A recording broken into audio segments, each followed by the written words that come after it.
అలసిన వానికి ఊరడించు మాటలు. సహోదరుడు భక్తి సింగ్ గారి పరిచర్య నుండి సేకరించిన అనుదిన ధ్యానములు. ఫిబ్రవరి 5. రండి, మనల్ని సృజించిన యెహోవా సన్నిధిని మోకరించుదుము. 95వ కీర్తన 7వ వచనం. దానియేలు ఉన్నత స్థానమునకు హెచ్చించబడెను.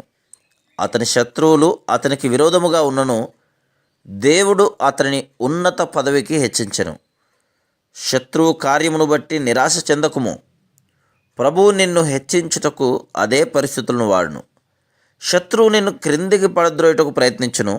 అయితే నీవు లోక సంబంధమైన దేవతలకు సాగిలపటకు నిరాకరించి దేవుణ్ణి గణపరిచినేలా ఆయన నిన్ను ఉన్నతముగా హెచ్చించును. ఇప్పుడు దానియేలునకు మాదీయుల పారసీకుల రాజ్యములో ఉన్నత స్థానం, అనగా వారి రాజ్యములో 120 మంది అధిపతుల పైన ప్రధాన అధిపతి ప్రెసిడెంట్ స్థానం ఇవ్వబడెను. అతని శత్రువుల యొక్క అసూయ ఇంకనూ అధికమయ్యను. నీవు వివిధ స్థలములలో కష్టపడి పనిచేయచ్చు, నమ్మకమైన మరియు యథార్థమైన జీవితమును జీవించుచు, దేవుని దయను అనుభవించుచు, లంచము తీసుకున్నటకు లేక రాజభోజనమును భుజించుటకు నిరాకరించినప్పుడు నీ జత పని వారు నీకు విరోధముగా ఏకముగా కూడుదురని నిన్ను ముందుగానే నేను హెచ్చరించుచున్నాను. అనేక దుష్ట పన్నాగములు, దూషణలు మరియు ఇతర విధానముల ద్వారా భక్తిహీనులైన నీ స్వంత బంధువులే నిన్ను హింసించుదురు. వారు నిన్ను క్రిందికి పడద్రోయగలిగిన ఎడల ఏదో ఒక రీతిగా తప్పక అలాగున చేయుదురు. దానియేలు యొక్క శత్రువులు అతని ఉన్నత స్థానము నుండి అతన్ని క్రిందికి పడద్రోయగోరిరి. వారు ఎంతో యుక్తిగా ఒక పన్నాగం పన్నిరి.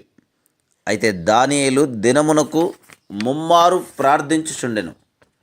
దానియేలు గ్రంథం 6:10. చెప్పుటకు విచారకరం, మనలో అనేకులు మోకరించుటకు సిగ్గుపడుదురు. మన హృదయములలో ఇలాగున అనుకొనేదము, నేను మోకరించినేలా అతడు లేక ఆమె ఏమనుకొనెదరు? దేవునికి నా హృదయం తెలియను గనక నేను కూర్చుండి ప్రార్థించదను. కొందరు యవనస్తులు కొంచెం డబ్బు సంపాదించేవారు కూడా మోకరించుటకు సిగ్గుపడుదురు. వారెంత గర్వముగా ఉండేదరనగా సర్వశక్తుడైన దేవుని సన్నిధిలో కూర్చుండెదరు. దానిని నీవు ప్రార్థన అని పిలిచెదవా? ఓ బుద్ధిహీనమైన గురుడి ప్రజలారా, మీ సృష్టికర్త మీ దేవుని ఎదుట మోకరించుటకు నిరాకరించుదురా? నీవు కష్టములో ఉన్నప్పుడు కనికరము కొరకై ఆయనకు మొరపెట్టుదు. నీవు హెచ్చింపు కోరినప్పుడు, ఎవరైనా వ్యాధితో ఉన్నప్పుడు నీవు ప్రార్థన కోరదు. అయితే నీ దేవుడు నీ రక్షకుని ఎదుట మోకరించుటకు మాత్రం నిరాకరించుదు. దానియేలు దినమునకు 3 మారు ప్రార్థించుచూ వచ్చెను. ఉన్నత అధికారులందరూ అతన్ని పట్టుకొని పోయి గుహలో సింహముల ఎదుట పడద్రోసిరి. అయితే దేవుడు వాటి నోళ్లను మోయుటకు తన దూతను పంపెను. దానియేలు ఒక పరలోకపు రాజు వలె సింహములన్నీ అతని చుట్టూ చేరి సింహములు సైతం అతని ఎదుట మోకరించినట్లుగా ఉండెను.